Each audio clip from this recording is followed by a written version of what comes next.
He delighted the home crowd with a double win that moved him into fourth. So it's the third outing for the Minis this weekend, round 11 of the Quaife Mini Challenge.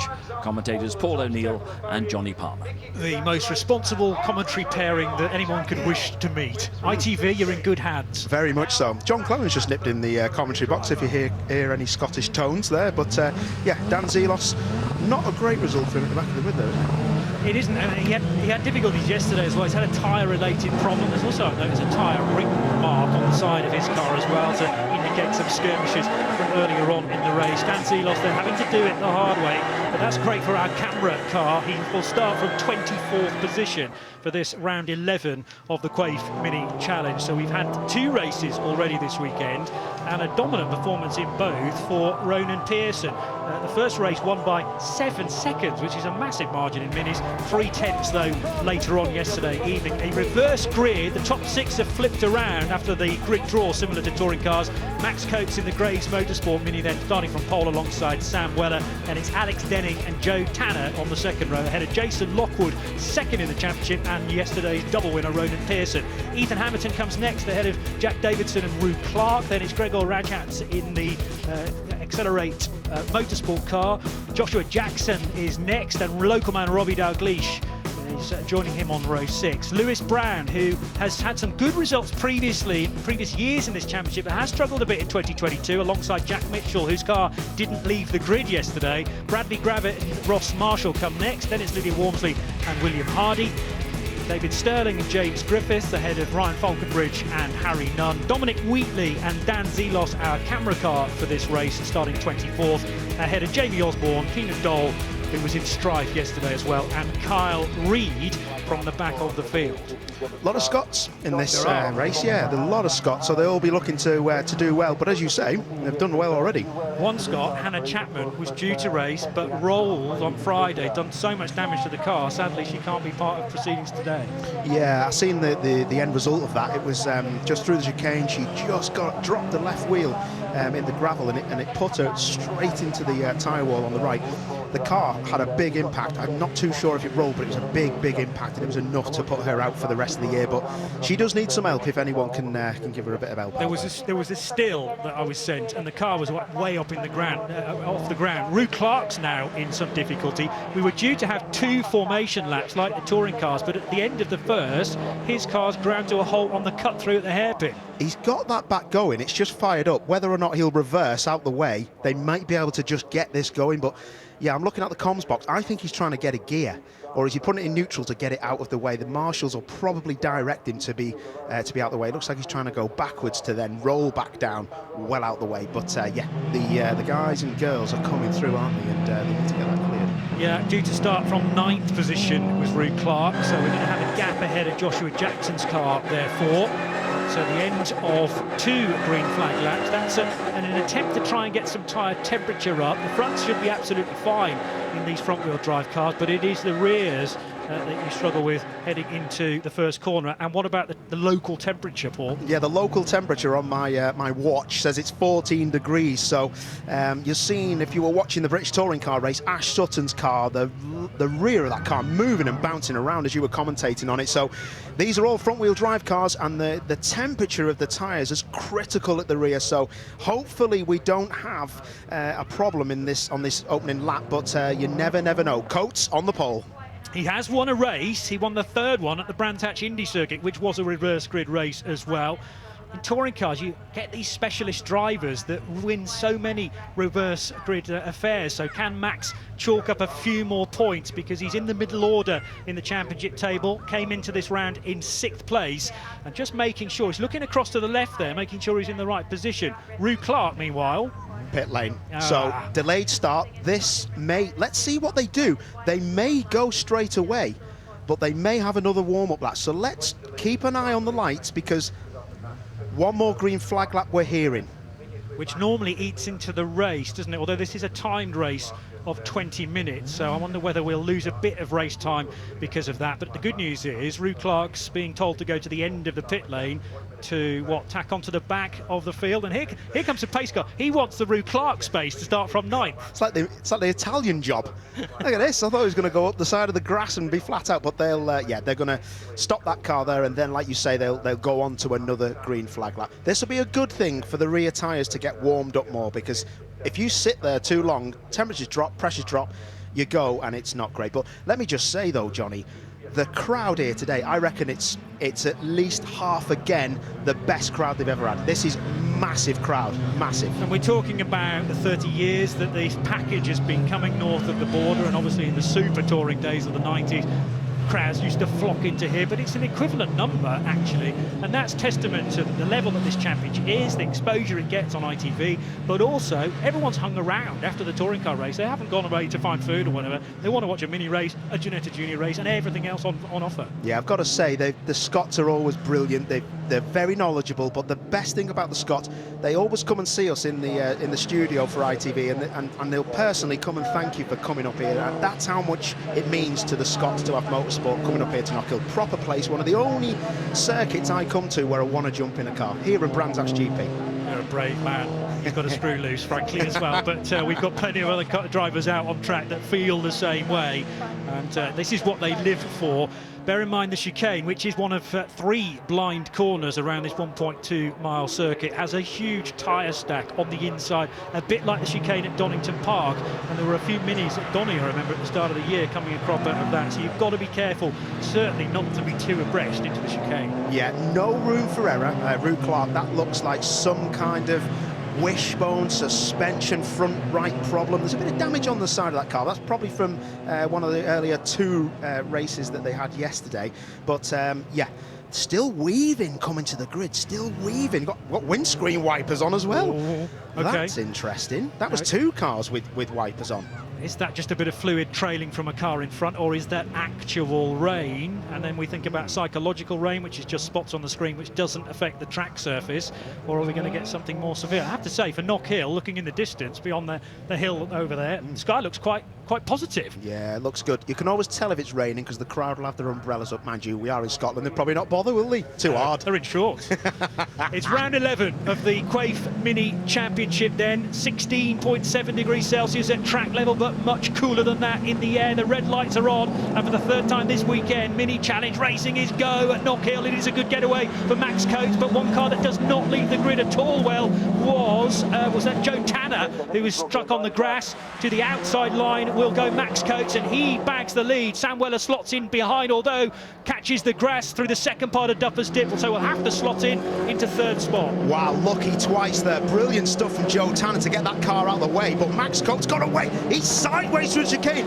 Oh, and there's cars off all over the background, but Max Coates has hung on to it. There's a bit of rain on our cameras, isn't there? So it must be drizzling there, and that could be why these cars are all over the place. Alex Denning in 2nd place is going to be attacking for the lead. Tanner out off the way. That could be safety car. And certainly safety car with 2 more cars off on the approach to the chicane. So not the start we would have wanted. It is an 18-minute race. I should have mentioned that rather than the scheduled 20 because of the extra formation lap. And the safety car comes out to retrieve 3 cars. Sam Tanner, who just didn't get away well. At least it wasn't a full stall on the grid though, like Matty Graham earlier on today in the Porsches. Big incident there that you can catch later on in the coming weeks on Motorsport UK. But 2 further cars off the road, Paul. I'll tell you what, we were lucky from the start. We were so lucky. We've already seen a start line accident today, off camera actually, in the Porsche race this morning. But Joe Tanner, something happened, no power, and he just cut across the circuit, prayed that nobody would hit him, which was brilliant. And then we seen Sam Weller off, didn't we, down the hill and grass, and he rejoined nicely, and it wasn't a big problem. Yeah, so we can now identify that it's Will Hardy who has gone towards the wall with David Sterling, and that was before the chicane. They all got caught up in a mid-pack coming together with the car going sideways. On board with Dan Zelos at the start. Now, I'm not sure we can see the car that was Joe Tanner's moving from one side of the road to the other, but it's a good getaway from Dan Zelos. There's Tanner on the right. that would have shocked a few people, but great start from Zelos. Look at him, he's down inside of 4 people already, thinks better of it. What happens here? So Sterling in ahead. front, yeah, Sterling hits the curb and then knocks into Hardy, and that breaks the suspension and turns them both left. Nightmare that was. So that was a big hit on the curb. Watch the curb and the apex, the orange sausage curb. Oh, and it's just the side-to-side contact, isn't it, off the apex? And then look, that takes other people. Nightmare. It was a double hit, wasn't it? So Will Hardy goes sideways, and as he then tries to straighten up, it gave Sterling another clout, and that chucked them both off on the left-hand side.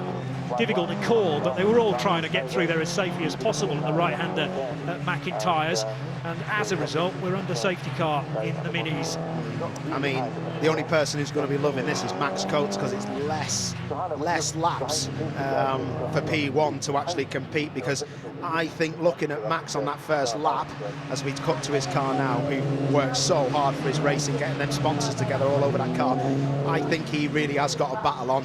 Definitely if it's drizzling as well. It's definitely drizzling, isn't it? Look at the cameras, and that will make a difference, Johnny. That will make a difference to pressures and a difference to temp of those rear tyres. Is it raining at the same rate all around the track though? It's a very small footprint here at Knockhill, but because of the topography, it's a posh road, isn't it? But the up and downy bits, it means you get rain in some areas of the track and not in others. So these safety car laps are actually very useful for everyone because they can judge the conditions. Well, we can see, again, the Knockhill team, Marshals and the recovery team getting that car out of the way fantastically. But on that onboard of Dan Zelos is then a Davanti tyres car. You could see it was that's the most rain I've seen on the screen. So it's drizzling, but that, like you say, is it a psychological 90% driving hard, or is it an actual, no, it's going to lock up? And there you go. There's the first umbrella. That is going to set a precedent from Scotland. They're letting the side down, aren't they? I can't even see any hoods. There's a few caps in there. That'll be Southerners in Scotland, that. Yeah. I bet he's from London. Almost certainly. Brought the brolly all the way up the M1.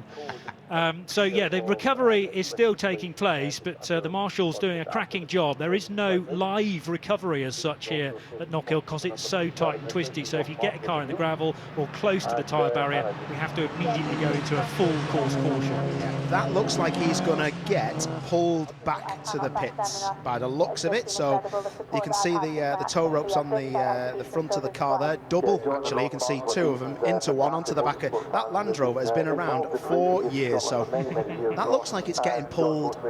That's not getting pulled to the pits, that's getting pulled somewhere else. Anyway, right, good start, wasn't it? But watch Weller on your right. The 11 car makes a fantastic getaway. He's down the outside. He turns in, but he's got Denning on the inside of him. He goes across the grass. That's a great escape road, and proper clever driving that is from Weller. Yeah, and Alex Denning had got the play. Sam Weller really needed to slot in behind because he gained a bit of an advantage by going off the circuit. So rather than incurring the wrath of the stewards, better to give the place up again, and you've got the rest of the race to try and battle back. Now, who is this in the pit lane? Dominic Wheatley has ended up there as well. So we've got more and more cars, sadly, building up in what is a very tight pit lane there. Not a lot of operating space. The Land Rover from 1978 is doing a sterling job and towing that similar car to Rue Clark, so that team has been up against it. Joe Tanner's car conking out at the start, but thankfully being avoided by everyone else. Also Sterling's car being recovered, and the other one that got hooked up, which was Will Hardy. So that looks like that area on the approach to the chicane at Butchers is now clear again. Not very far away from a race start. It is raining a great deal more at Clark's for me. This is panicky now. For the drivers to put their windscreen wipers on, which Dan Zelos hasn't, who we're on board with. This is where Dan Zelos will make hay here, because he's used to cold rears. He's a front runner at the rear, so we're going to have to watch out for that camera car.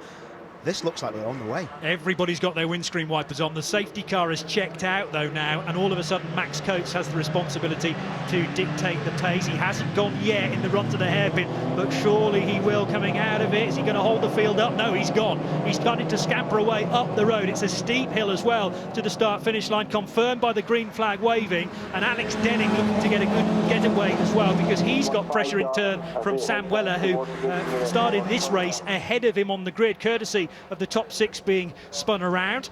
So they all work their way through, but again, these first few laps, real tippy-toe stuff as the rear tyre temperature comes back up again. Look at Dennin in P2. Dennin is pushing on. I've just seen him lose the rear of the car into turn 2, so now he knows. But look, Sam Weller's on the attack. This could be a change from P2 as they come out of Clark's. What we got? No, he's actually run touch wide, and we got cars defending, cars attacking, but Dennin in the 33 is looking quick. Windscreen wipers properly on, race on, and look at Sam Weller. He's going to lose out here to Ronan Pearson. Yeah, Pearson around the outside. Well, he's already had 2 wins this weekend. The 66 Ronan Pearson car, but he's shoved out to the gravel there, and he had to get out of the throttle as a result. Great gaggle of cars as well, leaving Taylor's to complete another lap. So Max Coates has weathered the storm to an extent. The scrap is on, you're quite right, for Sam Weller and those that finished ahead of him in yesterday's race to try and get ahead. So they have got the lap speed, technically speaking, but it's one thing having that and another thing trying to find a gap for an overtake. Meanwhile, Bradley Gravett's being chased by Dan Zelos and the door left wide open. Yeah, it was. Indicator was on Gravett's car, indicating to the right, but that would have been a switch that he's knocked. It wouldn't have said, after you, mate, you can go whenever you want. But look at this. It looks like Max Coates is just getting to grips with the tyres. I can't say that about Davidson in behind him, who was in that pink car. This was a great move. Watch this. I think he switches him back. Sam Weller on the 11. He comes back on the inside and tries to get down the inside of Weller in front of him. But hotting up, this is looking good. Keep it clean, and this will be a cracker. Jason Lockwood as well, who is well placed in the championship, 3rd coming into this 11th race of the season. He's in the yellow and orange car in 5th place. Ethan Hamilton's behind as well, making good progress. Car 23 with the blue nose, and behind him, that's Jack Davidson in the pink Mini. As all sorts of different lines being used into Duffers Dip on that occasion. You can use the pit lane exit to shallow out the corner if you wish. So challenge being sent to Lydia Walmsley. That's the Liquid Molly car tucked in behind of Bradley Gravett, I reckon. Meanwhile, race leader starting to close down. Oh, but Denny's in the gravel. He's going to lose time there, and has Sam Weller therefore got a chance at the hairpin? I think they all lost a bit of time, but the only person that didn't struggle was Max Coates. So the leader still with his windscreen wipers on. Big lock up. Weller nearly into the side of Denny. Denny nearly caught out by passing Max Coates by accident. Weller on the grass, nightmare. Pearson is through though. Pearson read it perfectly, and he's up to 3rd position now. Weller trying to weave to get rid of all that gravel on the sticky tyres. Jason Lockwood sitting right in the middle of the road with Hamilton behind him. Here's Max Coates who leads. He's been given a moment's peace because of the chaos behind. Wow, yeah, he is, isn't he? And I tell you, there's a lot going. Oh, drive shaft gone! Max Coates' drive shaft. I heard the rev limiter on the car. The front left drive shaft just popped out. The worst place that can happen. Oh, the leader gone. Now Denning takes the lead, but the drive shaft fell out the car. Look at that, and straight on Lewis Brown holding on to it. Wow. Lewis Brown presented with the car virtually stopped on the road on a blind chicane, but he reacted very well, had to dive to the gravel, rally crossed it through, and Lewis Brown avoids any damage. This is your race lead though now, and Pearson headbutts Alex Denning into the hairpin, might get the lead because of it though. No, I think this is going to be 2 by 2 into the turn, because the Pearson got terrible drive out of the hairpin. He was wheel spinning, and look at that, he's took the lead. Denning, brilliant job. Weller now in 3rd, looking like he wants to capitalise and get past both of them. Well, we haven't talked about Alex Denning's reactions being as good as a cat on a hot tin roof because of the stalled car, or the drive shaft that failed immediately in front of him, so he had to find a way by Max Coates. Now he's got the race lead and very nearly lost it to Ronan Pearson, but good throttle application coming out of the final corner to retain that. Davidson off. 2 of them off. 2 of them off. I've seen the change for that position. Davidson and maybe oh, is it Hamilton? It is. I've seen them side by side. That's going to be a nightmare to sort that out. Ethan Hamilton and Jack Davidson, they were 6th and 7th, I reckon, at the time, and we go safety car again because they practically ended up in the same position as the other 2 cars earlier on in the race. So quite how they've ended up there, we'll try and find that out for you. But it was all to do with the queue developing basically for 4th, 5th and 6th and beyond. Yeah, Hamilton doesn't look too happy, but they were side by side into the first corner Duffers. That's in the back of the shot when we were looking forward. But people say to me, what is it like to drive around Knockhill? Imagine yourself on a skateboard going around a roller coaster that is attached to it. It is unbelievable. The cars are so stiff. These mini challenge cars are so stiff. Unbelievable. Yeah, and that's a car on its own in qualifying. You imagine 27 odd mini challenge cars all trying to do the same thing as you as well. Distance then, and you look like Davidson was going for a move on Ethan Hamilton and maybe has taken him with him at the right-hander at McIntyre's, but they've both nosed their way into the barriers there. I think the cars will be recoverable, and they're both still sitting in the cars, but it's going to be, will it take longer than the 5 minutes and change that are left on the clock?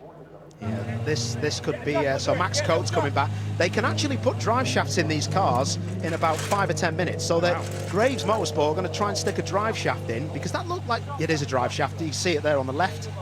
Yeah, so you can see that's a brand new drive shaft that's going to go in. But unbelievable, wasn't it, that we actually, I heard the rev limiter of Max's car, and I thought, what's that? And he obviously just spat the drive shaft out, and the wheel is just not spinning. But it was a great spot from you to just see it rattling across the road and disappearing into the scenery. We saw it drop from the base of the car, and all of a sudden there's no drive on one side of Max Coates' machine. He did a very good job of staying on the road but trying to get out of the way as best as possible, and Alex Denning thankfully was able to slot through before they reached the chicane itself, because that would have been horrible if the drive shaft went actually in the chicane. So here it is, just before it fails into McIntyre's. And this is the point where the revs are going sky high. Front left we're looking at, and there's the spark, and there's the part that departs from the rear of the car, and Denning read that all beautifully, slotted up the inside to bag the race lead. Yeah, and the problem is with that, if you've ever held a drive shaft, there's a few kilos in it, so I'm glad it didn't spit up and hit someone's windscreen. The other thing is as well, you know, this track, people don't realise, is you're hitting a lot of curbs, and there is a lot of load going through those front wheels, through the drivetrain, and sometimes the weakest part just gives up, and it was obviously the drive shaft on that car of Max Coates'. They've had a busy weekend because there was testing on Friday, there was qualifying on Saturday, and they've had 2 races prior to this. So it's a punishing track. Can you imagine the amount of laps, the amount of session time that will include? And something's got to give, effectively. And everybody else is going to be hoping, well, we hope we've been taking care of our cars up until this point, because it could, if it's happened to Max, it could happen to me. Yeah, and that's why there'll be a few people in this race, maybe in the top 3, that'll just want this over with now, so they can just get back to the pits. So this may be, so this is Zelos up to 9th with fastest lap, Johnny. That's the purple part there on the graphics bar on the left. Yep. So Zelos is used to running and winning races, last year's champ obviously, so he's not going to want this race to finish early. The other problem is I can't see in 3.5 minutes that they're going to get this done. I think they'll probably just cross the line under safety car with a checker. Yeah, because the flatbed has already had to deal with a couple of cars in this location or just after it anyway, so where are those recovery trucks now? They might be in the wrong location basically to make this quick extraction. That trusty Land Rover's back in action, I noticed. Here's Dan Zelos up the inside of Lydia Walmsley into Clark Corner. This is when we were racing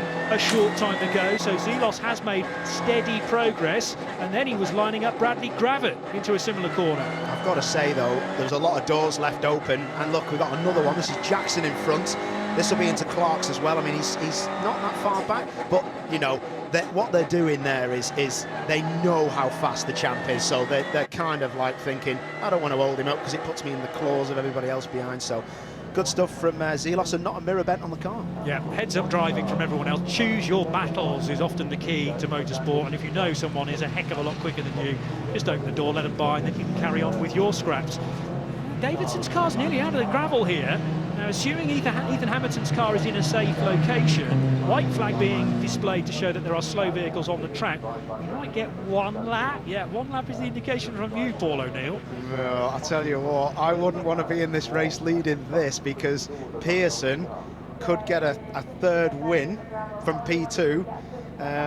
I'll tell you what, this is going to be close, this is, because they'll go round here in 54 seconds, so wow. I'll tell you what, this could be interesting. Round of applause, please, for our marshals sorting that out, because if we get a racing lap, that was all worth it. Well, that's what we're hurrying things up for. They know, the marshals know that the time pressures on this. The lights are still on the safety car right now. It is taking them about 1 minute and 23 to get round with the safety car, so the lights remain on at this time. We're not going to take a restart now. Unless we quicken up the pace of the safety car, it might well be the race completed under caution. and you can see there Max coats. I feel devastated for Max because all the drivers work hard to get the sponsorship, but honestly, I know Max personally, and the time and effort he takes him to get every single company on his race lid, and Graves Motorsport help him out. It's devastating, but in the lead as well, Johnny, in the lead, horrible, mate. Yeah, and you get the luck from the reverse grid. It was either the top 4, 5 or 6 reversed, and Max finished yesterday's second race in 6th. He then got number 6 picked out. You think, I'm starting from the front and I can manage a 20-minute race from there. He was doing superbly well. We now get the final lap graphic on, so that is confirmation that unfortunately we will be finishing this under safety car, but despite the awesome efforts of the marshals in 2 separate incidents around McIntyre's and Butcher's. Yeah, it is, isn't it? So Will Denning, oh, hang on a minute, no, they're gonna get, hang on a minute, hang on a minute, are we gonna get a last lap? Hang on, has the safety car come in? No, the safety car is still lights flashing. Right, so they got the last lap board last time through, yes. And this will be them now coming across the line. Checkered flag, Johnny. Yeah, I thought for some reason Alex Denning wouldn't be permitted to take the restart with a massive lead. So here's the checkered flag to confirm the win. Alex Denning, yes, it's a kind of muted celebration because it's under caution, but it still counts for the championship points that he will get. And Denning, who was 5th in the championship, that is a first win of the season, isn't it? Wow, that's amazing. Congratulations, Alex Denning. He deserved that, you know. He deserved that proper effort. Tremendous stuff. Yeah, he's absolutely ecstatic at that, jumping around in the cockpit of the Graves Motorsport car, winner of round 11 of the Quaife Mini Championship. He had to react to all sorts of things going on there. There's a look at exactly what's gone in the drive shaft on Max Coates' car. As you say, the weakest bit gives up, and disaster is the result. Yeah, it is, and it's a nightmare when you have a bit of a drama like that, and it just, I mean, you're on the throttle hard, and it's just like someone has put it into neutral. That's all it is. So it's a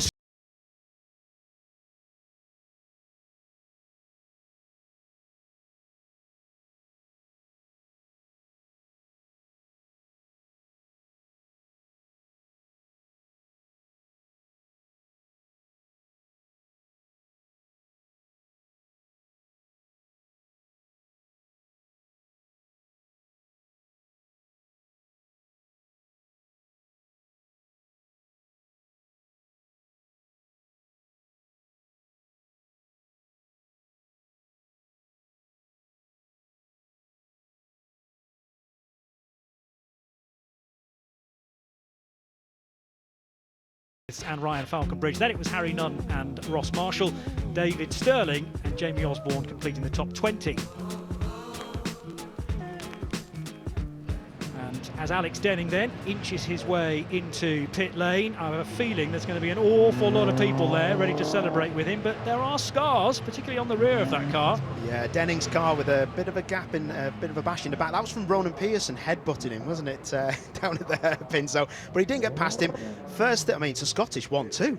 Which is, good point, yeah. Fair play. Yeah. I mean, I've got to say, that is pretty impressive. There's some good Scots coming through, and it'd be great to see one of these kids in British touring cars, along with Shedden and Butcher and those guys. Yeah, but Aidan Moffat, and there's always a good following from those that have maybe fans who have watched drivers early in their career make a name for themselves at Knockhill. It holds local championships that are held here and only this track, year in, year out. And if you can master somewhere like this and the racecraft necessary to win, then that's very much applicable to other circuits that you visit in the future. That's great to see that. First win. Look at the relief on Alex Denning's face. Love that. Absolutely love it.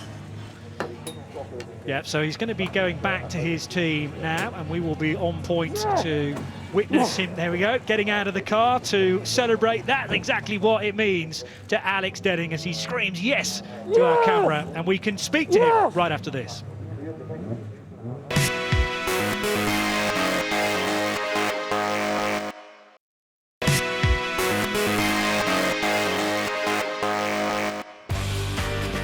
Safety car delays led to an abbreviated race in the Quaife Mini Challenge. This was the incident that brought out the first safety car. The restart came when a light rain was falling. Max Coates was leading and seemingly in control until a drive shaft failure.